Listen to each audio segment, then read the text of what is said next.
Կին Անդրեասյան, հիշում եք, չէ, որ կառավարության նիստում ենք քննարկել աշխատանքային հանդիպումների ժամանակ ենք քննարկել։ Մասնավորապես քոլեջներում դասավանդողների նկատմամբ մեր պահանջներում մենք պետք է շատ ճկուն լինենք,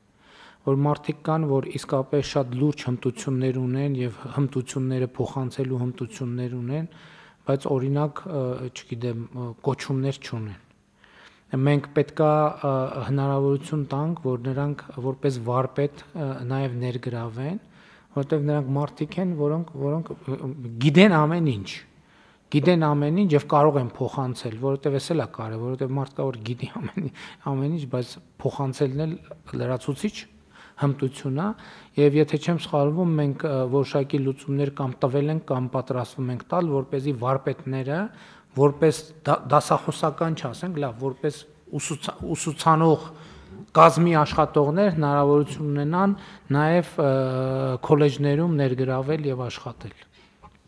Այո, պարոն վարչապետ, այդ ճկունությունը տվել ենք եւ բացի դրանից մասնագիտական կրթության եւ ուսուցման օրենքում լրացուցիչ ճկունություն ենք տվել այն մարդկանց ուսուցման գործընթացում ներգրավելու համար, որոնք աշխատում են մասնավորի մոտ եւ նրանց գիտելիքն ու հմտությունը ուսանողներին փոխանցելը խիստ կարեւոր է։ Մենք առանձին կատեգորիա ենք սահմանել հրահանգիչ օրենքում, որը վերաբերում է հենց մասնավոր գործատուի մոտ աշխատող մարդուն, ով որ կներգրավի ուսումնական գործընթացում կոնկրետ գործնական հմտությունները փոխանցելու, այսինքն լրացուցիչ ճկունություն ենք նաեւ տվել այն մարդկանց ներգրավելու, որոնք քոլեջի հիմնական աշխատակազմ չեն, բնականաբար, բայց քոլեջ մասնավոր ոլորտ համագործակցության շրջանակներում այս գիտելիքն ու հմտությունը նույնպես ներգրավելու հնարավորություն են ստեղծում գործատուի մոտ աշխատող մարդկանց շրջանակում։ Շատ լավ։ Եվ վերադառնալով համընդհանուր հայտարարագրման համակարգին, իհարկե այստեղ ինքը այդ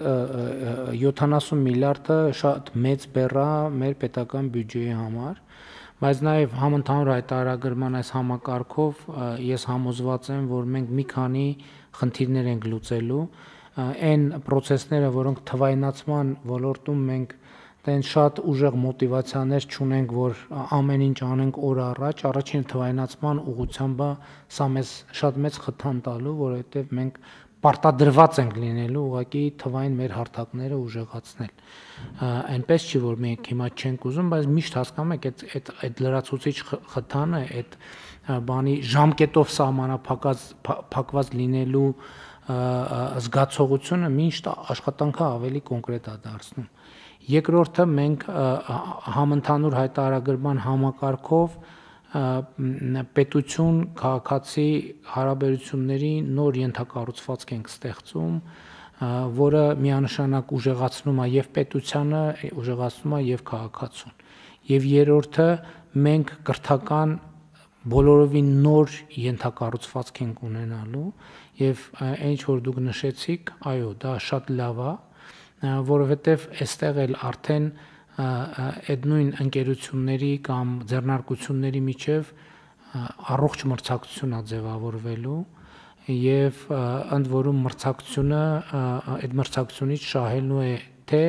կառավարությունը, պետությունը, թե շահառուները եւ իհարկե այս ներդրումը ինքը տարեցտարի իր արդյունքը մեր տնտեսության զարգացման եւ տնտեսական պոտենցիալի աճի տեսքով անպայման ունենալու է։ Ես սա ասում եմ, որովհետեւ ուզում եմ եւս մեկ անգամ ընդգծեմ, որ համընդհանուր հայտարարագրման համակարգի ներդրման այս process-ից իմ ողջավորությունը չի նվազում, որովհետեւ ինչքան գնում է, ես հասկանում եմ, որ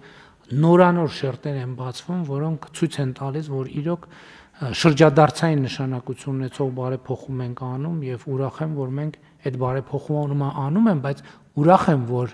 ակնհայտորեն այն առաջին տենց հակադարձումից հետո հանրային ընկալումը process-ի նկատմամբ գնալով օր-օրի այդ ավելի տեսանելի եւ նկատելի է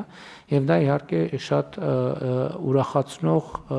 փաստ է եւ ուզում եմ այդ առիթով իմ գոհունակությունը արտահայտել ընդգծելով որ այն ինչ որ պայմանավորվել ենք իրազեկման տեմպի մասին պետքա շարունակենք որովհետեւ նույնիսկ այս ազդակները չի նշանակում, որ արդեն բոլորը իրազեկված են նրբությունների մասին։ Եթե մենք այդ իրազեկումը չշարունակենք, այս ալիքը կգա, կկանգնի, էլի ճեղք կունենանք, կսկսենք անհանգստանալ, կսկսենք նորից ինտենսիվ ու սենց